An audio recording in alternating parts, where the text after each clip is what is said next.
about the Brisbane program. We're going to hear from our partners over at BHP about some of the opportunities that are available post-program and why they're involved.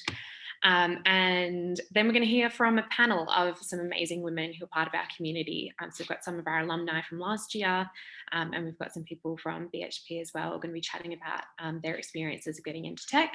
And hopefully we're going to have a bit of a fun discussion about diversity and technology and answer any questions that you might have.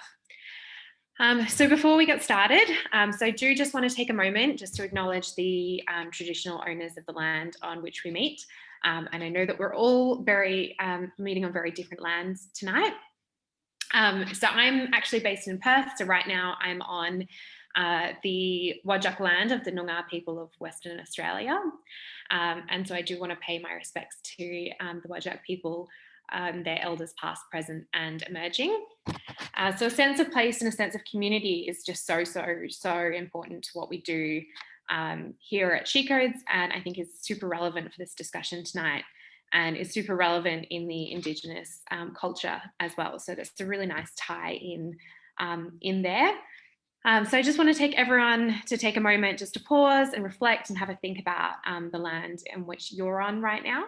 And I would love if we can pop in the chat, if the chat exists. I don't know if the chat does. Yes, the chat exists. What land you're on, if you know what land you're on today, it'd be lovely to share, because we've got people joining from all kinds of different places for tonight's event. I also just wanted to chat about some housekeeping. So I appreciate that it's 2021 and we've done this for like a whole year now of doing this whole video conferencing thing. So apologies if I'm telling you things that you already know, but if we can all just stay on mute while someone is talking, that would be lovely, just so that we can hear the presenter while they're doing their presentations or the panel discussion. We will have an opportunity for questions at the end, and we've got a Slido poll thing that you can write your questions in. You can also pop them in the chat during the presentation. I won't be looking at them until the end. So if you just want to write something down before you forget, just want to flag something that I've said or one of the participants has said, feel free to pop it in the chat. And then when we get to the end, we can go through all of those questions and make sure that you've got everything answered, because that's the point of an info night, to get all of your questions answered tonight. And lastly, so we should only be here for an hour or so, but feel free, now is your time to grab a drink or a snack, find somewhere really comfortable and kind of settle in for tonight's event. There isn't any need to take screenshots or notes or anything like that. We will be sending out a copy of the slide deck after the event. So feel free to just relax and listen for tonight, and you can get all the written copy tomorrow morning. We also will be recording, and I think Holly has already pressed record on this presentation, so you can watch the replay later if there was anything that I've said that you didn't catch in the slides. So that is all good. All right, let's jump in and get started. So my name is Kate, as I mentioned, for those who I haven't met, and I'm from She Codes. So I started this mission about 6 years ago, just over 6 years ago now, with the aim of providing a safe community for women, and specifically for beginning women who are looking at getting into dipping their toes into technology and into code. And so our goal is this crazy number here, is to inspire 100,000 women across the country by 2025. And how we came to this number is derived from a few key statistics about women in tech. So the first thing that we know is that only 29% of tech currently is female. We also know that 75% of the fastest growing careers require some level of technical skills, some more than others, but there's definitely a growing demand for technical skills. And the last thing is that we know that we need 200,000 more people across Australia in tech by 2025 to stay globally competitive as a country in the sort of digital and innovation space. So I think it would be pretty incredible if of those 200,000 people, if we had half of them being women, that we could support through this growing ecosystem. So it's a pretty crazy goal. And at She Codes, we're really focused on how we can do things that are radically different. So providing those tangible opportunities that are both industry relevant, but also fun, and make sure that we've got cupcakes and sparkles, and really have fun with it. So that was how She Codes Plus was born, which is the program that we're going to have a chat about tonight. So the She Codes Plus program is a 6-month program. It's run part-time. It's run outside of business hours. These are the barriers that we kept hearing time and time again, is that it's really hard to balance a full-time job while studying at university. It's really hard to do things that are during business hours for busy women or working women. And it's designed to upskill, reskill, career change, or for people who are returning to work after having a family or taking time off for any other reason. So we collaborate with different businesses to provide places in the program for free for participants, which is another huge barrier for people who are trying to upskill and really take that leap and jump in headfirst into a new career pathway. And we know just how daunting it can be to do that without somebody else backing you. So the Plus program has been running since 2019. So we've run it twice in Perth, here in Western Australia, and we did last year in Brisbane, and now we're returning this year in Brisbane as well. And we're also running up in the Pilbara in the far north of Western Australia for this year's cohort. So it's going to be a really cool time for you guys in Brisbane, sharing a Slack community with some pretty incredible women who are up in regional Western Australia, and sharing kind of your experiences backwards and forwards about what's happening in your different communities. So for this year for Brisbane, so we have 20 places available in the program, and the way that this works, so we've got 10 places available for BHP staff and contractors, and the other 10 places are available for people from the broader community who may have absolutely no connection to BHP whatsoever, and that's totally fine. So we'll chat a little bit more in a bit about what kinds of people we're actually looking for. But I do just want to take a moment right now to just doubly stress that absolutely anyone can apply to be part of the program, regardless of what your background is, what your career pathways looks like up until now, and any other kind of work or life experiences that you've had. This really is a broad program that's open to anyone. So I'd like to acknowledge and recognise the leadership displayed by BHP in supporting this iteration of the program. Without them, we wouldn't have been able to make this possible, and it really does show a lot of leadership, and it's just a really great opportunity to both upskill internal employees as well as kind of pay that forward to the broader community and allow the rest of the Brisbane ecosystem to be part of this experience. So I'd like to actively acknowledge and thank BHP for their support. And I do have, hopefully, Andrew here from BHP, who's the head of digital teams, who's just going to have a little bit of a chat with us about kind of why and how BHP came to be involved and what some of the opportunities available to participants of the program, post-program, might look like. So without further ado, I will hand over to Andrew, if you want to take yourself off mute and have a little bit of a chat with us. Welcome, Excellent. Andrew. Thanks, Kate. Apologies. Can you hear me okay? Yeah. Okay, sorry for being a bit late. I had Zoom issues. WebEx was working all right. Changing to Zoom threw me out, so apologies about that, team.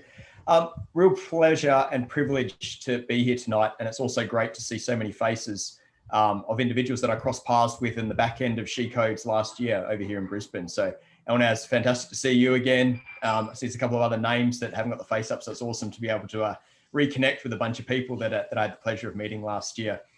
We're really, really privileged to be able to work with She Codes as we think about the She Codes Plus cohort coming into the back end of this year.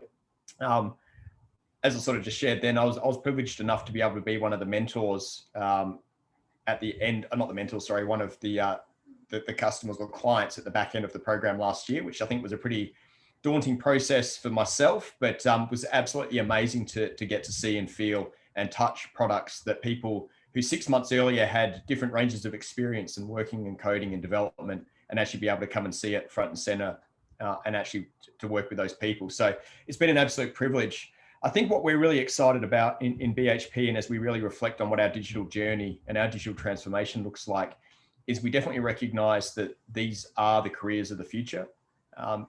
We've been really privileged, and a lot of the team is on the call tonight, to be able to work with introducing coding, introducing a digital way of working into BHP over the last year. It's actually our 1-year anniversary tomorrow. And we've really seen what impact it actually has to our ways of working.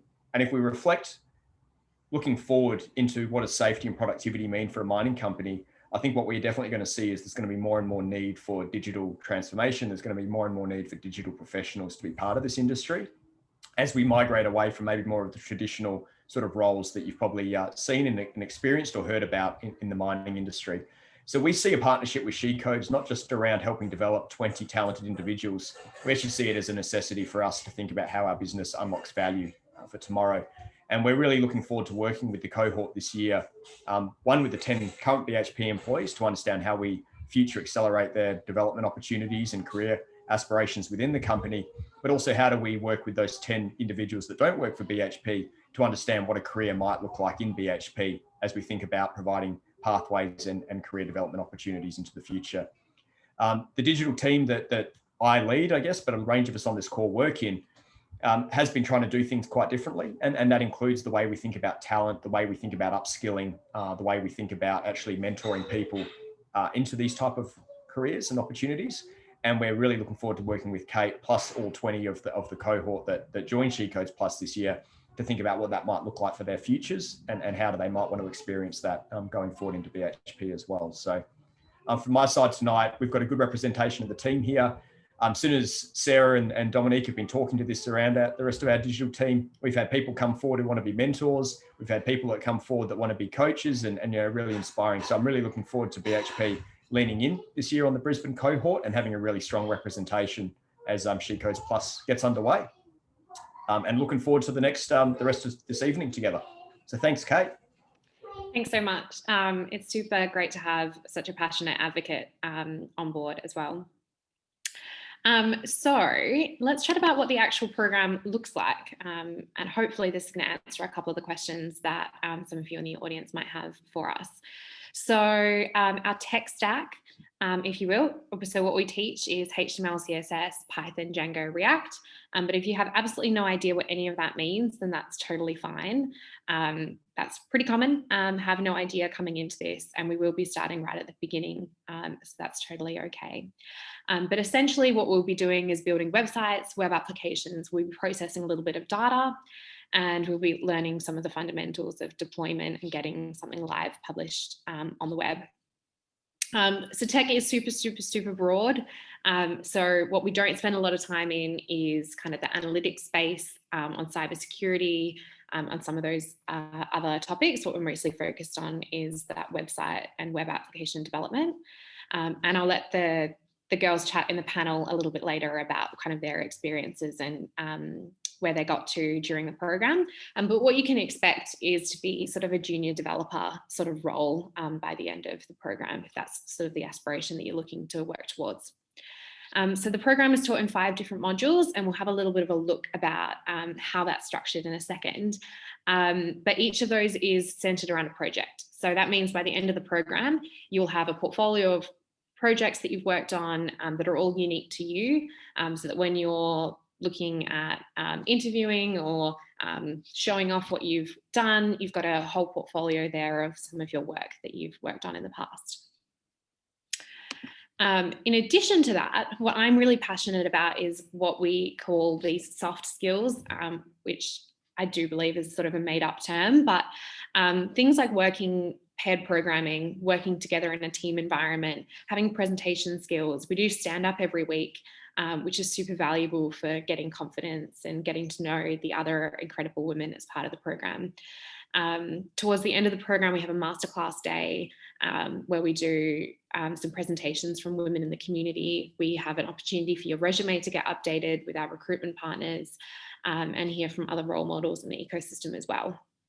So it's definitely more than just the straight coding. There's everything else that comes with that kind of cohort vibe and experience as well. And as I mentioned, so we're super excited to be working with BHP, and Andrew touched on this, that there are sort of some tangible opportunities for getting involved as part of BHP at the end of the program. So we're collaborating on a post-program opportunity to kind of get into, have a couple of places within the digital factory to still get that hands-on upskilling and mentoring while working in that team environment, to kind of become a full-fledged member of the team. So there are sort of tangible opportunities if you are looking at career changing and moving into those. But if you're not, then that's okay as well. So how does this actually work? So we have classes every Tuesday night from 5:30 to 8:30 and Saturday mornings from 9 till 1. And the intention, all things going well, is that these classes will be held in person in central Brisbane. And if there is any other sort of COVID issues between now and then, we'll be working with the cohort to pivot on what that looks like. So you will still be keeping the same dates. There just might be some small changes in terms of delivery. We're all in 2021, so we're really good at this by now, all doing this online and pivoting rapidly. So to make the most of the program, we do recommend that people come to as many, if not all of the sessions as they can, because it really is valuable to get that, that opportunity to work with the rest of the cohort and ask the questions of the mentors while you're there during class time. We also do encourage that participants allow sort of around 10 hours a week outside of class, which I do appreciate. That is a big commitment, 7 hours during class time, sort of 10 hours outside of class time. This isn't an easy program. So if you're sitting on the call being like, this is super easy and I can kind of cruise through it, it is hard, and we recognize that it is hard. And it's designed to be as supportive and accessible as possible outside of business hours and flexible around work. But we also think that there is a value in trying to get you into jobs as quickly as possible. So balancing that fast with having the right support to be able to do so. So it is a difficult program, but we'll be supporting you kind of every step of the way. In terms of timelines, so I've got a little high-level timeline here. And again, I'll remind you that you don't need to take any screenshots because we'll be sending copies of this out. But applications are actually open right now. So they've been open for a couple of days. I think we've got about 6 or 7 that have come through, which is super cool. And if you are one of those 6 or 7 people that's already done it, and you realize after this call, oh, wow, there's all these things that I didn't mention that I want to mention, you can go back in and edit, or let us know, and we can have you resubmit. That's completely fine. So the end of the month is on the 30th of April is when the applications will close. We start on the 15th of June, so you've got a little bit of time to sort of sort out your schedule for what the next couple of months are going to look like. And we run through to the 7th of December. On this next slide, so we've got a little bit of a breakdown of how it all works and what the dates for the modules look like. So there's quite a lot of breaks this time. So the girls from last year will be looking at this, hopefully thinking, oh, wow, they've got a few more breaks than we did. So we've taken some feedback on board and spaced it out a little bit more. So you've got plenty of breaks to just take a chance and catch up or reset before we move on to the next module. So we start with HTML and CSS and Python, have a little bit of a break. Then we come back and finish Python and start Django, have another break. And then we jump into the Django REST framework, or DRF, and JavaScript. And then after the final break, we'll be learning React and working on a collaborative group project to complete the end of the program. So I'll wrap with just chatting about what we're actually looking for. So the first thing that I want to tell you is that if you're not sure, just apply. So the best piece of advice that I was ever given in my professional career was it never hurts to ask. The worst that you're ever going to get told is no. And even then, a no isn't a no, it's a not right now. So please don't get in your own way, and back yourself and take the chance, and do just apply, because we would love to hear from you. And we can chat through any other sort of concerns that you might have as we get a little bit closer as well. So in previous cohorts in terms of background. So we've had everything from lawyers, we've got people who have background in HR and engineering, we've had return to work mums, and we've had university graduates, we've had older women, we've had younger women, we've had migrant women, we've had a huge range of backgrounds of people. So hopefully you're not sitting there thinking, oh, I don't know if I fit into the mold of what kind of person you're looking for, because it is super, super diverse. We're not looking for necessarily like the person with the best resume or the person that's the smartest. What we're really looking for is passion. So why do you want to be part of this, and how, what's going to keep you going when it gets really hard? That's, I think, the most important thing from my perspective, is what is that passion? What's driving you to keep going? So the couple of kind of tangible things that we're looking for. So the passion. So tell us a little bit of a story. What brought you to tech? What's your tech journey kind of looked like in the past? What are the barriers that have gotten in your way in the past, and why do you think now is the right time to overcome them? What's your vision? So where do you want to go? Do you have a goal in mind? Having a goal in mind makes it super more achievable to get there, and helps us a little bit as well figure out how we can support you best to achieve those goals. So what's your drive? So it's kind of like passion. What's the journey looked like, and how have you kind of overcome that kind of persistence and tenacity to overcome those challenges? Why is now the right time? So is there a particular timing thing that makes now the right time to be able to take the chance and do it? Diversity, so we're really, really keen to have as diverse a group as possible, in terms of, every kind of diversity of thought is very valuable to make sure that we've got a cohort that's really strong. So what's your unique value proposition, to put this in startup terms? What makes you unique and special, and what other value can you bring to the program? And then the last one that holds us a little special place in my heart is our give back. So we love to see that our alumni coming back and inspiring the next generation of women through mentoring programs like ours. And maybe that's speaking at a meetup. Maybe that's something smaller and internally supporting other women who are in their organization, and supporting them in their journey. What does that community give back look like for you? And what has your experience been with that in the past? We really want to kind of create this flywheel of women helping women. So how do we make that go even faster, by having women who are really passionate about that give back? So that's really all we're looking for. So I don't need to know the kind of degrees that you've done, or any other kind of technical qualifications.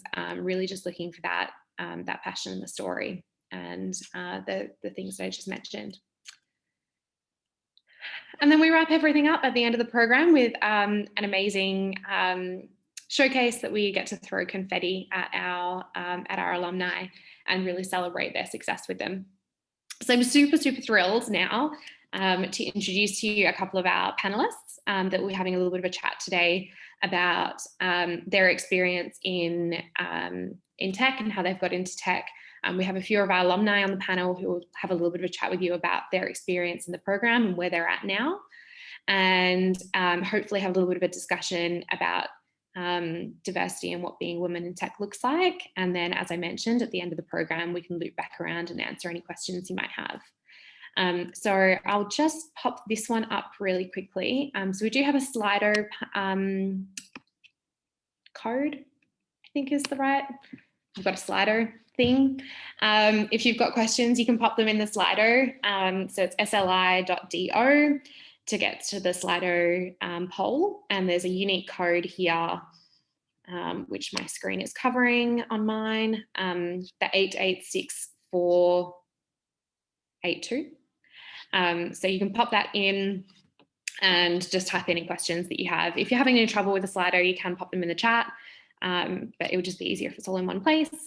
And I'll give everyone another 30 seconds to make sure that they can log into the Slido, and then I will stop sharing and we'll introduce our amazing panel.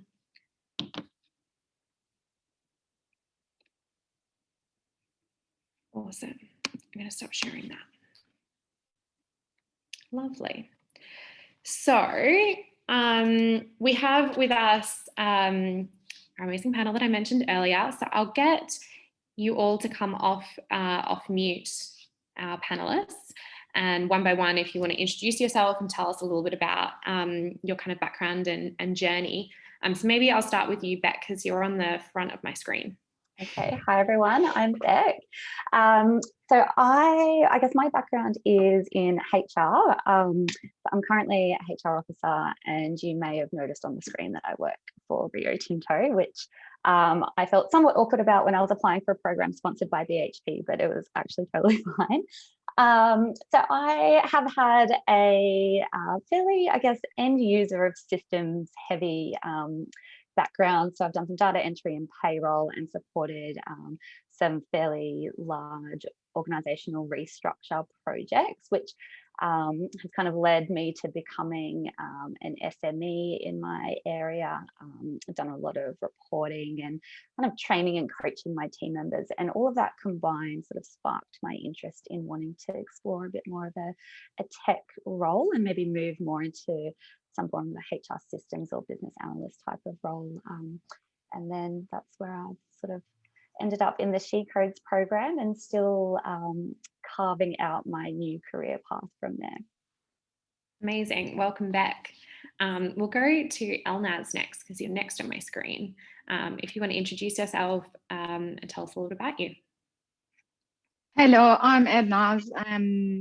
I was one of the attendees in the last cohort, She Codes Plus cohort.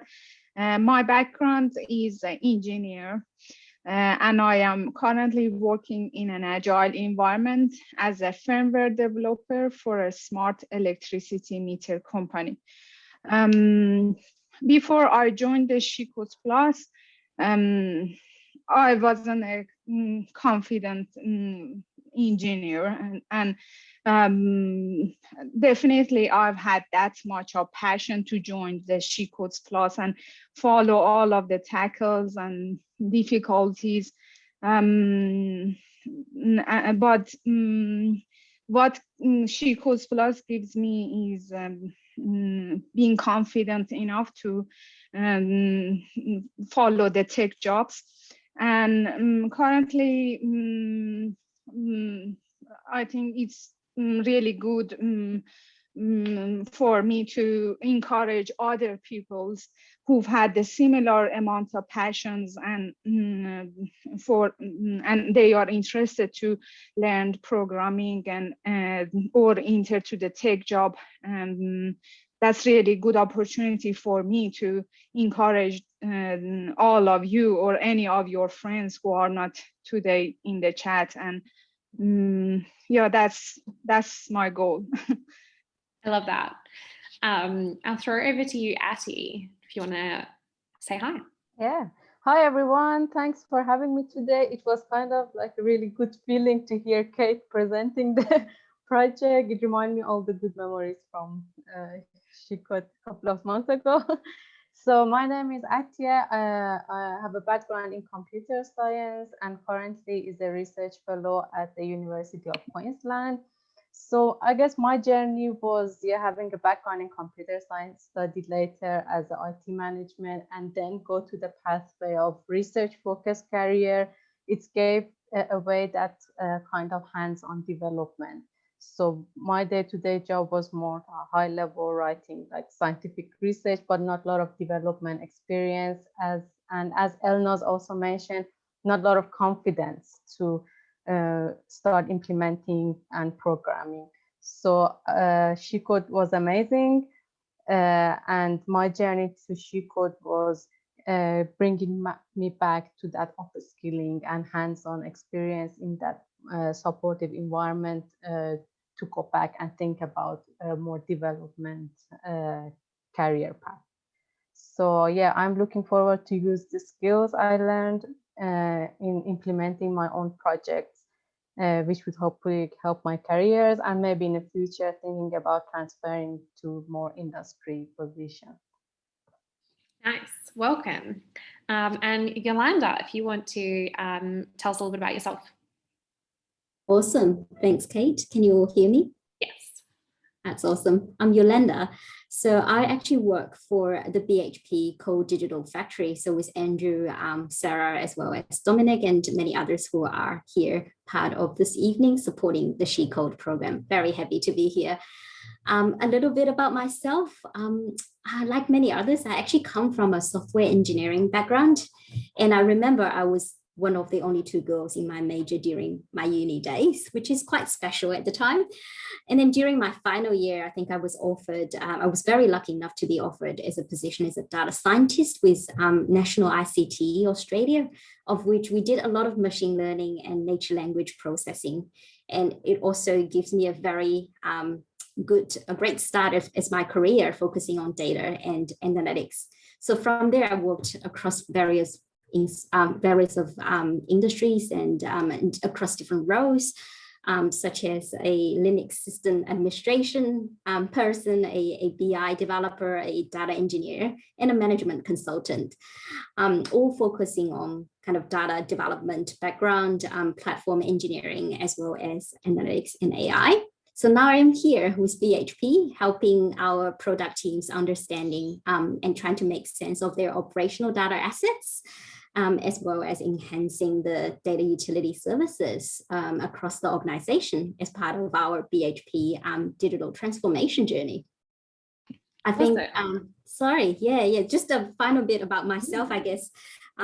For those of you who really know me, I do have a t-shirt that I wear on some of the Fridays, which has got 2 very big bold words. It's all in capitals. It's data nerd. It's probably somewhere behind me in my wardrobe. And I think that offers a very concise summary about who I am, what I'm passionate about, and what I do every day. I love that. Got to wear it right on your chest. Well, my next question was actually going to be what kind of roles exist in technology, and how sort of broad and diverse is the technology space, which you kind of half answered, Yolanda, but I'd love to know a little bit more about like what kinds of roles people in your team are working on, and what actually kind of exists in that space. Absolutely. Thanks, Kate. I'll give it a try. So I was actually really keen for this conversation. So I was actually chatting with my friend and go like, what should I be sharing with, a cohort of our next generation technologists and leaders, right? And then my friend was like, Yolanda, actually, I think it takes a certain type of personality to do technology. And I was like, what? I don't agree with that, because throughout my early career, what I have learned is from everyone through various backgrounds. So for people who actually, for my first mentor taught me how to do data engineering, he's actually with a contemporary music degree. And that's how diverse that the team is in technology. So in terms of our current team composition and where everyone is coming from, so if we talk about our team, my immediate team, which is the data utility team, we do have a couple of engineers who are focusing on building the platform. We also have people like myself doing data modeling work, understanding the architecture side of things, and bridging the gap between the business and also our engineers. We also have a role like a delivery manager, but in the agile world, we call it the Scrum Master, who oversees the risks and the critical paths of delivering. And we also, on top of that, we also have our product owner who oversees, basically constructs the product roadmap, and in terms of where we're traveling and what are the exciting things that we will build in the next short term and also in the long term. So these are the different various of roles. So what I want to emphasize here is technology is not always about programming. If you think programming is not your thing, there's also various other opportunities that you might be interested in. Awesome. And I'd love to hear from Beck as well. So we've got a few people that have done this program that have been in like very different careers to tech. And you mentioned before that you're in HR. Like, where do you see the synergies between those kind of different backgrounds, and what does kind of coming from HR to technology look like in your opinion? Okay, so I guess from my perspective and where I kind of sit in my organisation, so we support similar in mining companies supporting operational employees and leaders out on site. And what I guess we see on the background is, so we run annual cycle activities, like REM review and bonus payments, and that's all driven by platforms and technology and HR systems that we need to, I guess,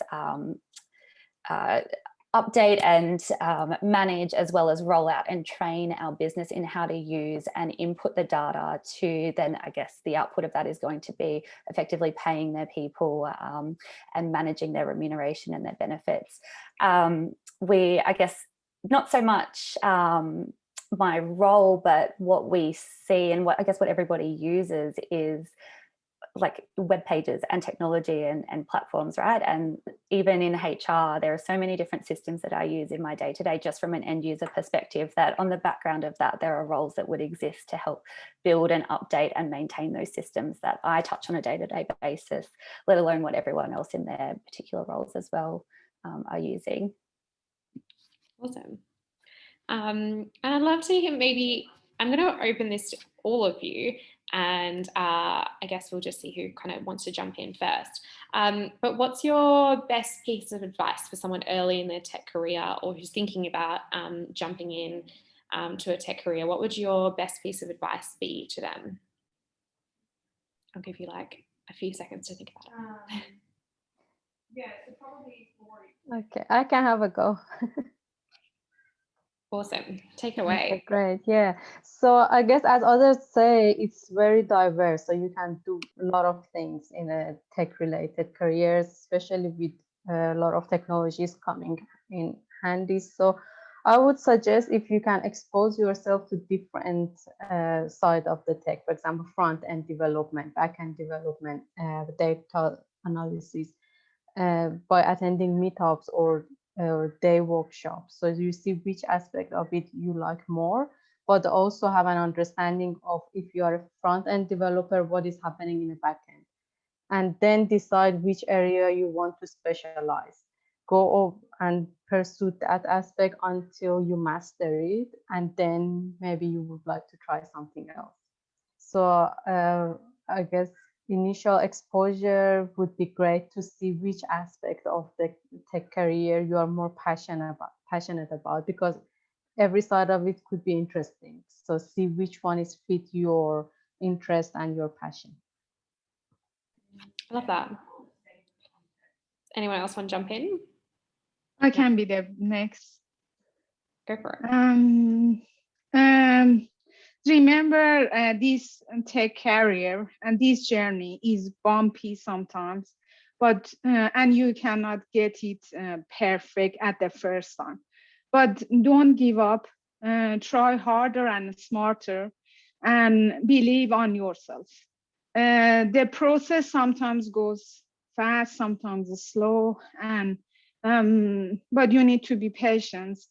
And believe me or not, you won't become bored at all, because technology goes fast every time, and there's something new that you need to learn, or there's lots of opportunity to become innovative or creative in tech job. And sometimes you can even create games or arts by using text programming, and that's really fun part of the tech career. And if you don't get a result at the first time, or at a period of the time you expect, refine your plan, refine your solutions, and then try harder, and just continue. Just remember, that's the continuous progress, and sometimes a slow progress. We share at the beginning of the cohort a little map of, early in your journey, you think that it's going to be really easy. You're at the peak of Mount Stupid, like, oh, this will be really, really easy. And then you learn a little bit more, and you find yourself somewhere in the pit of despair, when you're like, oh my gosh, there's actually so much more in here than I thought that there was. But then eventually it goes back up to the slope of enlightenment when you figure out how it all works and how it all comes together. And that journey, I think we probably did that every week of oh, this is going to be really easy. Oh, actually, it's really hard. Oh, okay, now I get it. We're somewhere back on the slope of enlightenment. So I love that, Elnaz, of just keep going. And that's what the whole network's there to do, right? To support you when you're at the in the pit of despair, trying to get you out. How about you, Beck? Did you have any thoughts of your best piece of advice for someone early in their tech journey? Yeah, well, I guess what people were saying to me when I was considering applying for this was just to give it a go. And similar to what you said earlier, Kate, just give it a go, be curious. I honestly felt like I was way out of my depth, coming from HR with no experience at all, just this weird idea in my head that I thought, okay, I think this is something that I'm interested in and I just want to see what it's all about. So I guess, just being open and giving it a go and see what you like, similar to what Elnaz and Atia have said as well, just jumping in. And Yolanda? Yes, I just want to echoing on everyone has mentioned already. I think it's good to have an open mind, good to talk to people and start building your own kind of network relationship around you in the areas that you're interested in. Reach out to people who you feel comfortable speaking with. So for example, they can be someone who are highly skilled in a technical space, for example, front-end development, back-end development, or data engineering, etc., who would offer you with an opportunity to kind of connect you with the skills that are kind of more in demand in the market or you might be interested in. But not only that, you could also connect yourself to industry leaders. For example, if you're interested in resource and mining, if you're interested in oil or gas, and reach out to people who has had years of experience in the industry who might be able to offer you with a lot of insights about what are the challenges that this particular industry is facing, that and being a technologist that you could help the organization to resolve and overcome all these risks and also challenges with your technical mindset. Love that. So I guess coming back to sort of the women in tech space, why do you think diversity is so important to have in tech, and what kind of role do you see for women going forward? Maybe we'll start with Atty. Yep. Okay. So as you also mentioned, and the stats doesn't look great in the representations of women in technology. So, and as we know that all the jobs are kind of requiring kind of tech skills. So if we don't have more representations of women in near future, they were left behind. So they will have to do the jobs that they are not really have the required skills, and that could be very scary. Because as we know, and all the research shows, the more diversity in the teams bring more innovation, and it would be better for productivity of the team. So if it's all male dominated and no opportunity for upskilling and engagement of women, that wouldn't be a good look for future. So I really appreciate the initiative like SheCode that promoted these opportunities for women in a supporting environment, so they are not scared to have a go and try and see how it looks like to have a tech career. Did you have anything to add to that, maybe Yolanda? Yes, absolutely. Thanks, Kate. I think diversity is really a key part of the culture, and I really see an emphasis on that throughout recent years with BHP and also other organizations. It's really a great kind of cultural emphasis. I think being a diverse organization or an environment, it creates a very safe and inclusive environment for everyone, so that we all feel everyone would all feel really valued and accepted. And I think on top of this, it's also kind of promoting a culture so that it can help us raise future leaders with a diverse background, which will then further promote this culture and encourage everyone to become the best form of ourselves. Did you want to add anything, Elnaz? Yeah, I think the significance of gender diversity in tech workplace is no secret for anyone. And there are lots of studies shows that long-term implications for the tech sector is important to have gender diversity. As more diverse perspective, the more the better outcome, the better idea, the better planning, the better progress in the work. And yeah, and it's like having different personality, like females can have different idea. And yeah, I think it's really important to have gender diversity, or and try to have the equal workplace between female and male in a tech place. Nice. Oh, sorry, just accidentally muted myself again. I'm going to throw a different question to Beck. So what was your biggest unexpected win of the program? What's the biggest success? My biggest success, I think actually just making it all the way through. I don't know if that's like a cheats answer, but I went into the program, I was really excited, and the pit of despair graph that you talked about before really spoke to me when Hayley shared that with us, because I definitely hit the pit hard in those first couple of weeks. I think just each module that we went into, because everything, and it's going to be brand new for everyone, well, most of the people that go through the course, but everything was so brand new and foreign to me that each module that we started, I was like, okay, no, there's no way I'm going to be able to do this.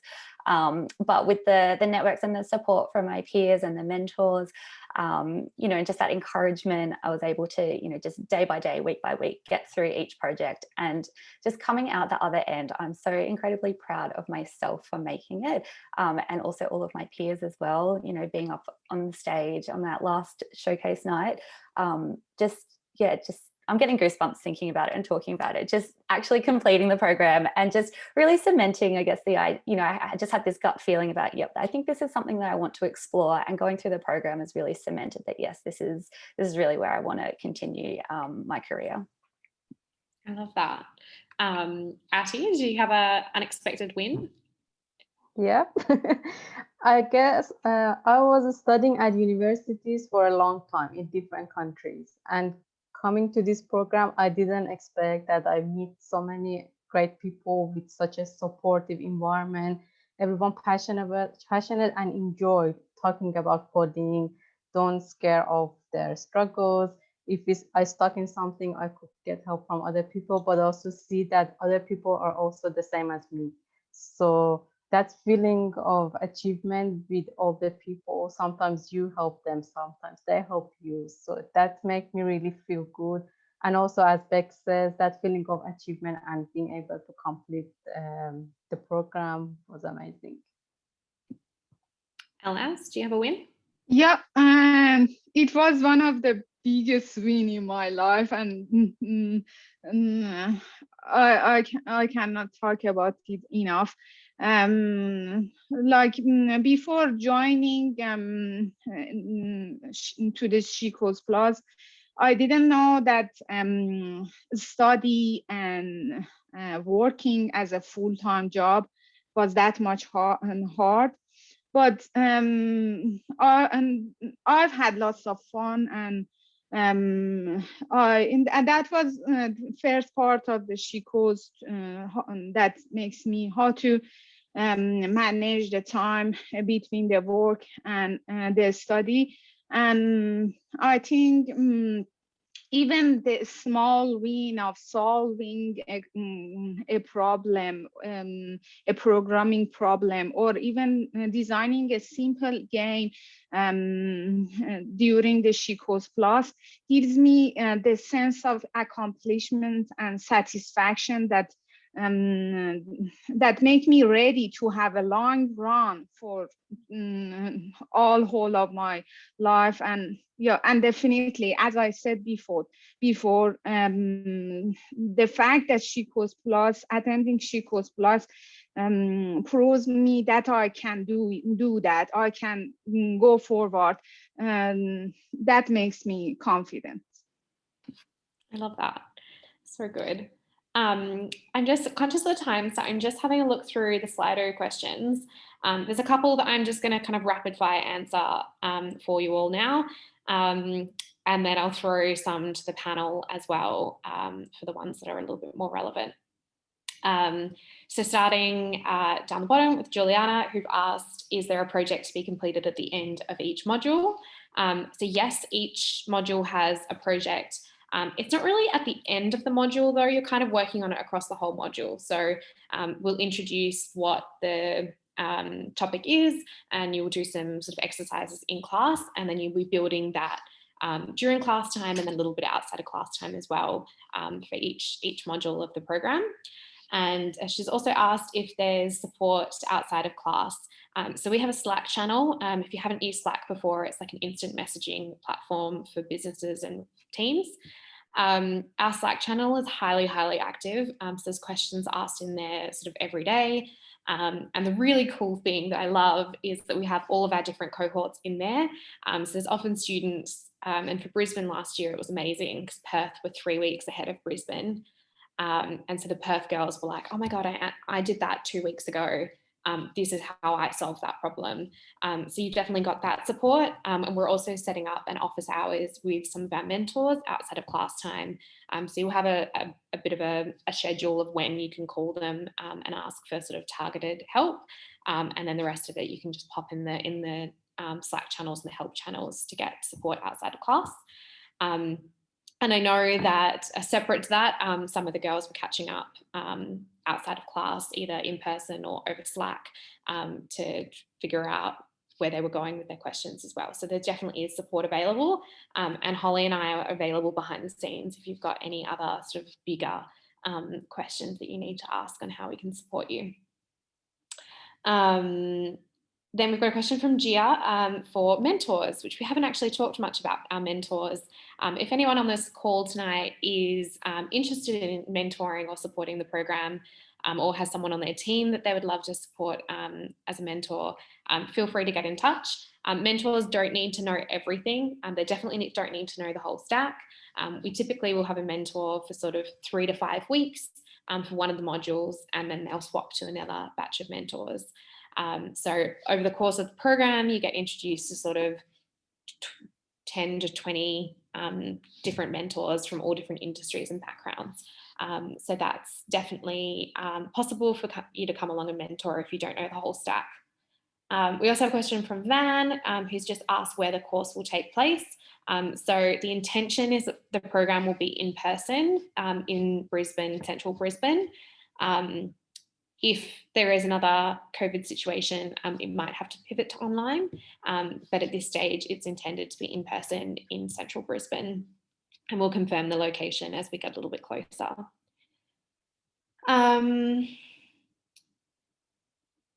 Yeah, that's all the questions that I can answer. So I'm going to throw over to the panel again now. So we've got a question from Chelsea. What are your top tips for managing the 10 hours outside of class time? So what worked for you in scheduling your week and your time most appropriately to get the most out of that time? So maybe if we want to start with Beck, what worked for you? So I rejigged my schedule. I did find it quite difficult because I have quite a heavy social life and other commitments outside of work. But I made a few compromises to be able to put the work in that was required. Something I kind of learned over time was that, so we would maybe going a little bit too into the detail, but we were working through exercises during class, and then that would kind of become homework as well as working on the project. So I would sort of some nights continue working after class if things were fresh in my mind. Otherwise, I would just kind of plan my week out and allocate some time just to continue working on either the homework or the exercises, the project, sorry, and then just having the support as well from the other girls in the group. So as Kate mentioned before, some of us did meet outside of the class time, and I think that really helped in terms of accountability and troubleshooting as well, so that you can talk to someone else to kind of get through the, if you're getting stuck on a problem, you're not just sitting there stuck for hours on end. That I guess really helped to break down the time as well throughout the program. Nice. Atty, did you have any tips on how to schedule your week? Yeah, so yeah, definitely the time commitment was a challenge for me as well. But yeah, just trying to block a couple of hours to complete the task, but when I stuck, I go right away to Slack channel and ask. So I would try not to stuck in one thing for a long time if I didn't have enough time, just to manage and complete the task so I don't fall behind from the activities that it needs to be done in the next week. Because sometimes we have to complete the task that required when we do go for a next workshop. So if I couldn't complete those, it would be like falling behind. So I was trying to first complete the task, and then if I had extra time, I'll go and learn additional resources. Elnaz, anything to add? Similar to what Beck and Ati said, I think firstly, I dedicated special hours after either in night or after I came back home from work. And I try to be consistent, having that hours every day. It's not really hard to have just dedicate just 1 hour during your night solving a problem. And having a Slack channel, the community was really helpful. Yeah, and I ask questions, and I've got response sometimes from some mentors in Perth, and then I solve my problem quickly. That there was also support. It was hard at the first how to manage it, but when I find a way how to manage the time, that becomes easy. Nice, thank you. So I have a couple of questions about roles, which maybe I'm going to throw over to Yolanda. So someone has asked if you have front-end developers at BHP, which I'm assuming the answer is going to be yes, but I will let you answer that. And then I have a couple of other people asking kind of what sort of roles would you expect that people can get into? So what kind of specific roles exist for people with this kind of skill set? So if you want to take both of those, Yolanda.